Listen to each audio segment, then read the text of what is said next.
Hello students, आज हम solve करेंगे question number 16 from the accountancy of 11th class written by D K Goyal.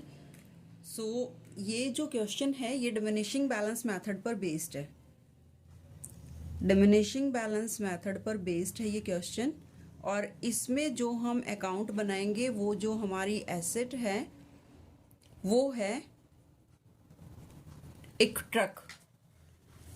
Actually 1 नहीं 10 trucks purchase किए हैं। कोई ट्रांसपोर्ट कंपनी है तो समीर ट्रांसपोर्ट कंपनी ने 10 ट्रक्स परचेज किए हैं। तो देखिए क्वेश्चन करते हैं। The Sameer transport company purchase 10 trucks at ₹90 each on 1 April 2011। Company ने 10 ट्रक्स एक साथ परचेज किए हैं, लेकिन क्योंकि क्वेश्चन में हमें आगे गिवन है कि कंपनी जब सेल करती है तो अलग अलग ट्रक्स करती है, मतलब इन 10 ट्रक्स में से वो एक ट्रक को सेल करेगी। तो इसलिए मैं यहाँ पर परचेज के टाइम पर एक ट्रक को तो T1 नाम देती हूँ और बाकी 9 ट्रक्स को इकट्ठा रखती हूँ T9 के नाम से, जिससे कि जिस ट्रक को हमें सेल करना है at the time of sale हमें उसका डेप्रिसिएशन और उसकी वैल्यू, एग्जैक्ट वैल्यू जो उस दिन थी वो हमें अलग से पता चल जाए। अदरवाइज तो हम एक ही एंट्री करते हैं टू बैंक अकाउंट। जब भी हम कोई चीज़ परचेज करते हैं, सेम डेट पर परचेज कर रहे हैं, सेम एसेट परचेज कर रहे हैं, तो हम एक ही एंट्री करते हैं कि truck account debit to bank, या टू जो भी हमने मान लो किसी से अगर हमने क्रेडिट पर ली है तो वो क्रेडिटर का नाम आ जाता है। तो यहाँ पर हम उसको एक साथ दिखाते हैं, पर मैं सिर्फ इसको इस पर्पज से 2 पार्ट्स में डिवाइड कर रही हूँ ताकि जिस ट्रक को आप सेल कर रहे हो तो एक ट्रक की आपको exact value at on the date of sale हमें पता चल जाए। उसके लिए हमें अलग से डेप्रिसिएशन कैलकुलेट ना करना पड़े। तो इसलिए हम 1 अप्रैल 2011 को टू बैंक अकाउंट के नाम से, लेकिन T1 एंड T2, T1 में सिर्फ हम 90,000 रखते हैं क्योंकि एक ट्रक की जो वैल्यू है वो 90,000 है, और T2 में हम 8 लाख एंड 10,000 रखते हैं। क्यों? क्योंकि 9 ट्रक्स की वैल्यू है ये, और एक ट्रक जो है हमारा 90,000 का है, क्योंकि उसने स्टार्टिंग में ही बोला है कि at the rate of ₹90 each, मतलब हर ट्रक 90,000। तो 9 लाख के टोटल ट्रक्स हो गए। अब जब भी हम इनका डेप्रिसिएशन कैलकुलेट करेंगे तो इस पर अलग और इस पर अलग, क्योंकि डिमिनिशिंग बैलेंस मेथड से हर साल अलग आएगा और उसका हमें टोटल जो वैल्यू होएगी, एग्जैक्ट वैल्यू जो है on the date of sale हमें पता चल जाएगी। तो इसलिए ये अकाउंट्स हमारे 1 अप्रैल 2011 को लिया है, और नीचे लिखा है कि 31 दिसंबर को जो है अकाउंट्स क्लोज कर रहे हैं। हमें जो अकाउंट्स बनाने हैं, इनका जो फाइनेंशियल ईयर है कंपनी का वो कैलेंडर ईयर है। कैलेंडर ईयर मतलब 1 जनवरी से स्टार्ट होता है और 31 दिसंबर को क्लोज होता है। तो हम 31 दिसंबर को एंट्री करेंगे 2011 बाय डेप्रिसिएशन। डेप्रिसिएशन अब T1 पर कितना और T2 पर कितना। हमें रेट ऑफ डेप्रिसिएशन दी हुई है 20% पर एनम, तो हम 90,000 का 20% कैलकुलेट करते हैं। लेकिन इसमें क्या है कि ये हमने परचेज किया 1 अप्रैल को, हम डेप्रिसिएशन कैलकुलेट कर रहे हैं 31 दिसंबर को। तो हम यहाँ पर डेप्रिसिएशन जो है वो कितना कैलकुलेट करेंगे, वर्किंग नोट बनाते हैं हम यहाँ, और वर्किंग नोट में depreciation for first year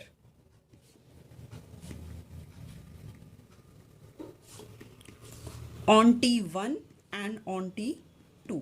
तो T1 की जो हमारी ओरिजिनल वैल्यू है वो है 90,000, और इस पर हम लगाएंगे 20% डेप्रिसिएशन। कितने टाइम का? 1 अप्रैल टू 31 दिसंबर, 9 मंथ्स का।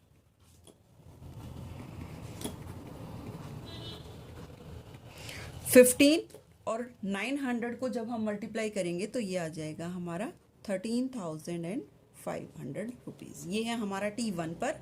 Then T1, T2 20% of 8,10,000 for 9 months, क्योंकि टाइम सेम रहेगा, सेम डेट पर परचेज हुए हैं। तो इसको जब हम मल्टीप्लाई करते हैं तो हमारा फर्स्ट ईयर का जो डेप्रिसिएशन बनता है वो बनता है 1,21,500। ये टोटल डेप्रिसिएशन हमारा इन 10 ट्रक्स पर जो है आ गया, लेकिन हमने T1 और T2 अलग अलग काउंट किया। तो फर्स्ट पर था हमारा 13,500 फॉर 9 मंथ्स डेप्रिसिएशन एंड 1,21,500। तो जब हम इनका टोटल करते हैं तो टोटल आता है 1,35,000। यहाँ पर ब्रैकेट में डाल दो 9 मंथ्स। सेम डेट को end date of the year हम बैलेंस CD कैलकुलेट करते हैं। तो T1 का 90,000 में से हम 13,500 माइनस करेंगे तो इसका बैलेंस है 17,500 एंड T2 का 8,10,000 में से 1,21,500 माइनस करेंगे तो 6,85,500। तो इसका जो टोटल है हमारा वो आता है 7,65,000। टोटल इसके equal 9 lakh,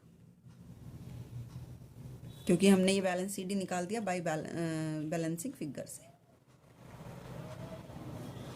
Now this by balance CD will be the balance BD on the next year,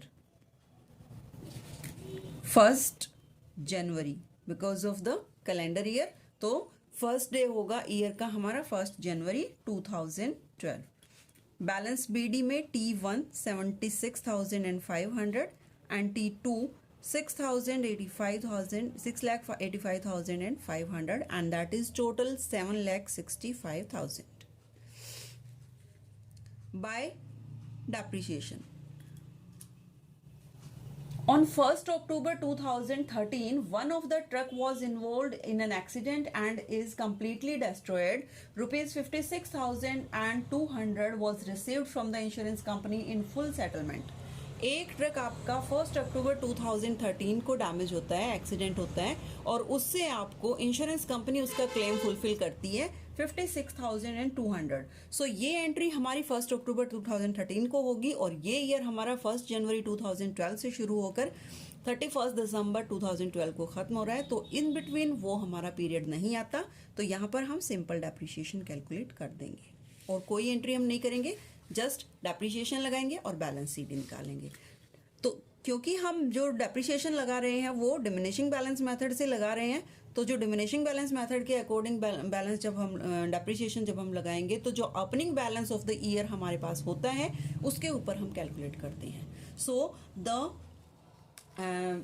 depreciation of the second year means 2012 के लिए जो होएगा वो कैसे होएगा कि फॉर सेकेंड वर्किंग नोट बनेगा हमारा calculation of depreciation in the second year. अब सेकेंड ईयर का ओपनिंग बैलेंस क्या है ऑन T1 एंड T2। तो T1 का बैलेंस है 76,500 end of T2 6,85,500 and 20% of this will be, यहाँ पर हम कंप्लीट ईयर का लगाएंगे बिकॉज हमारा जो है 1 जनवरी से 31 दिसंबर को हम कैलकुलेट कर रहे हैं। So we use the truck whole the year, so interest will depreciation will be for 12 months. तो यहाँ पर हमारा फर्स्ट ईयर का जो आता है, सेकेंड ईयर का जो depreciation on T1 that is 15,300 rupees and on the T2 1,37,700 rupees. This depreciation will be shown in the credit side of the truck. So 15,300 and 1,37,700. So the total is 1,53,000. Now the balance on the same date is by balance CD.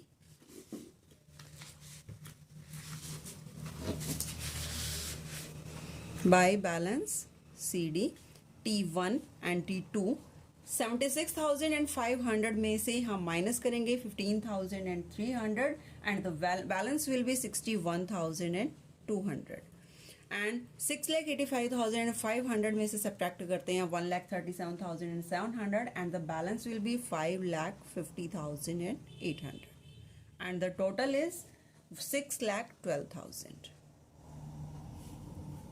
and the total of both these is 7,65,000. So the second year is complete. Now on the third year, the opening balance of the truck is two balance BD, T1 and T2.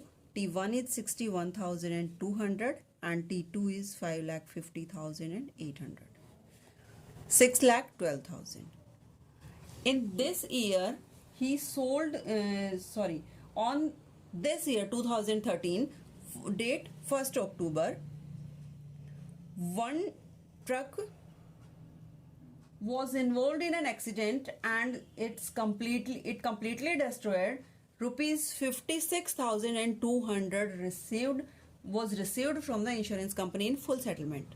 हमें insurance company ने, अब चाहे हम उसको cell करें या insurance company हमें दे, हमारे पास तो पैसा आया है, तो इंश्योरेंस कंपनी ने हमें पैसा दिया 56,200. तो इस डेट को हम करते हैं बाय बैंक. जो इंश्योरेंस कंपनी ने हमें दिया 56,200, लेकिन from 1st January to 1st October, 9 months we have used this truck and it will be depreciated for 9 months. So calculation of depreciation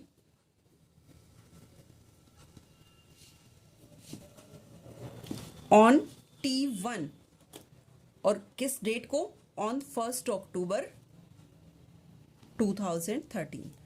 Now the balance of T1 on 1st January 2013 61,200. Because of diminishing balance method हर साल हम जो balance होता है account का उसके ऊपर लगाते हैं, तो 61,200 का 20% and for 9 months.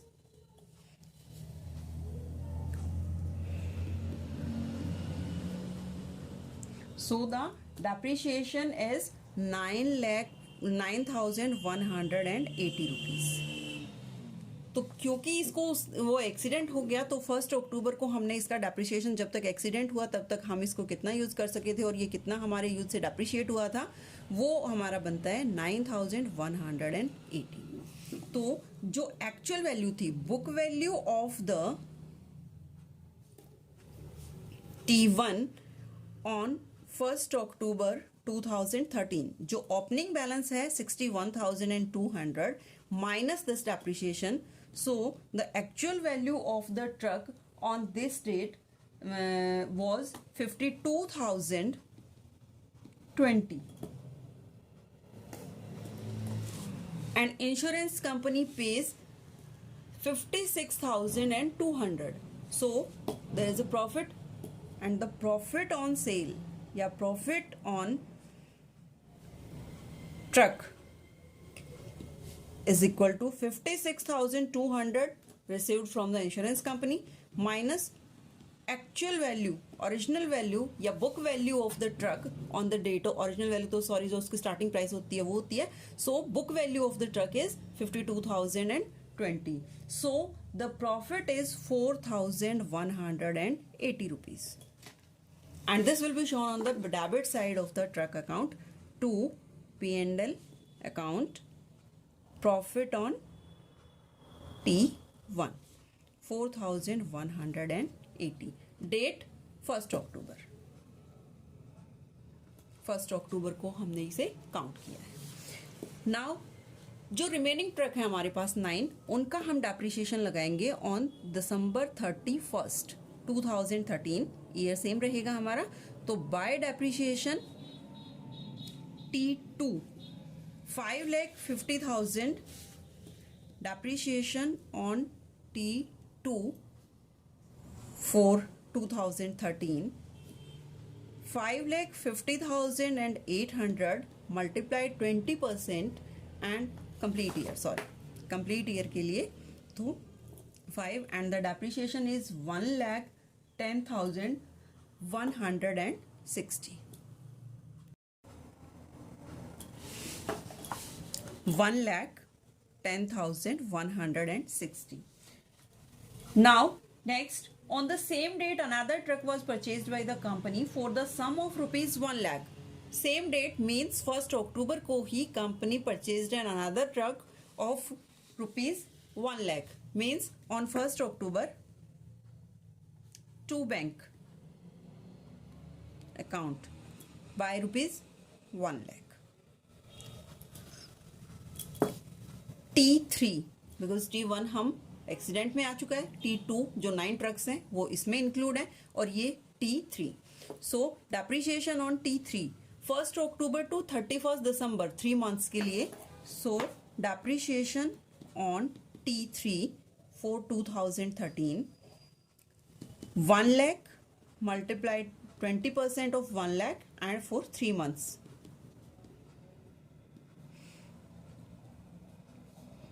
5,000. So depreciation is 5,000 rupees. तो 1,15,000 and 160. This is the total depreciation of on T2 and T3 on 31st December. And on the same date, balances are balance CD T2 5,50,000 and 800 minus 1,10,000 and 160, and the balance is 4,40,000 and 640. This is the balance, and T3 is of 95,000. 1 lakh minus 5,000, 95,000, and the total of these is 5,35,640, and total of both sides is equal to 7,16,000 and 180. 7,16,180.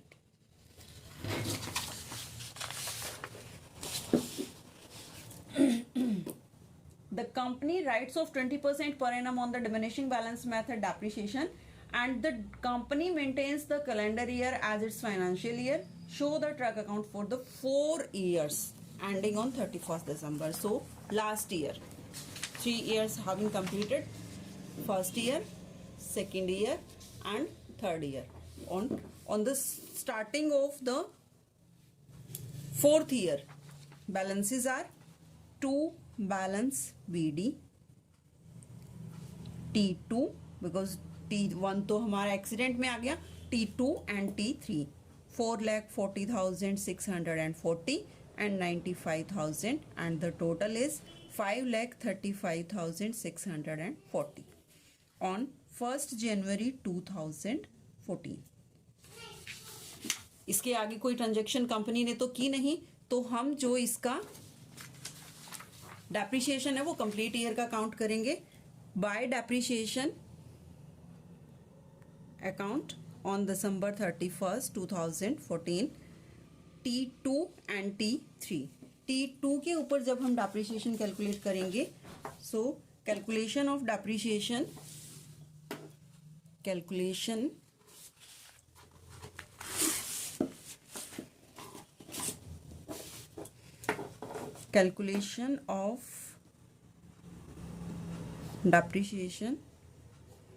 for the 4th year on T2 and T3. T2 का जो हमारा opening balance था वो मतलब 4th year में starting में हमारा balance है 4,40,640, 4,40,640, and 20% of this for the complete year is 88,128 rupees, and on 95,000 20% is 19,000. So depreciation on T2 88,128 and on T3 19,000, and the total of the depreciation is 1,07,128, and on the same date by balance CD T2 and T3 4,40,640 minus 88,128, and the balance is 3,52,512, and 95,000 minus 19,000, and the balance is 76,000, and the total balance of the trucks 4,28,512 and the total of the credit side is 5,35,640. So the 4 years truck account has been completed. और ये था हमारा जिसमें 4 years की detail है, लेकिन हर साल आपको जो कैलकुलेशन करनी है, हर साल जो आपने डेप्रिसिएशन कैलकुलेट किया है वो डिमिनिशिंग बैलेंस मेथड से होगा, वो घटे हुए बैलेंस पर होगा। और मैं आपको बार बार बताती हूँ, ये चीज़ आप ध्यान रखिए कि वर्किंग नोट आपको ऐसे हेडिंग डाल के और तब बनाने हैं, इनके भी आपको फाइनल एग्जाम में मार्क्स मिलते हैं। फर्स्ट ईयर का डेप्रिसिएशन कैलकुलेट करने के लिए नंबर 1 पर, फिर सेकेंड ईयर का डेप्रिसिएशन कैलकुलेट करने के लिए हमने इसको नंबर 2 दिया है और सेकेंड ईयर का डेप्रिसिएशन कैलकुलेट किया। Then for third year, in third year जो ट्रक है वो एक्सीडेंट भी होता है, तो इसलिए हमने उसके ऊपर प्रॉफिट और लॉस भी फाइंड आउट करना होता है, वो भी किया है। नए की जो परचेज हुई है उसके ऊपर भी हमने डेप्रिसिएशन कैलकुलेट किया। एंड ऑन फोर्थ ईयर जो भी हमारे पास ट्रक था, हालांकि कोई ट्रांजेक्शन नहीं हुई, बट क्योंकि हमने उनको यूज़ किया है तो डेप्रिसिएशन तो लगता ही है, तो हमने उसके ऊपर डेप्रिसिएशन कैलकुलेट किया है। और इसको आपको साथ में ही रखना होता है, क्योंकि जब आप ऐसे कैलकुलेशन करके दिखाते हैं तो आपको वर्किंग नोट की भी मार्क्स मिलते हैं कि आपने कैलकुलेशन अच्छे से की है। सो वर्किंग नोट आप अपने तरीके से बना सकते हैं, उसका कोई स्पेसिफिक पैटर्न नहीं है, सबका अपना अपना वे होता है कैलकुलेशन का, लेकिन आपको करके जरूर दिखाना है वर्किंग नोट में। So students, thank you for watching. अगर आपको कोई भी इशू है, कोई भी प्रॉब्लम है, तो आप मुझे कमेंट बॉक्स में डाल सकते हैं। So thank you.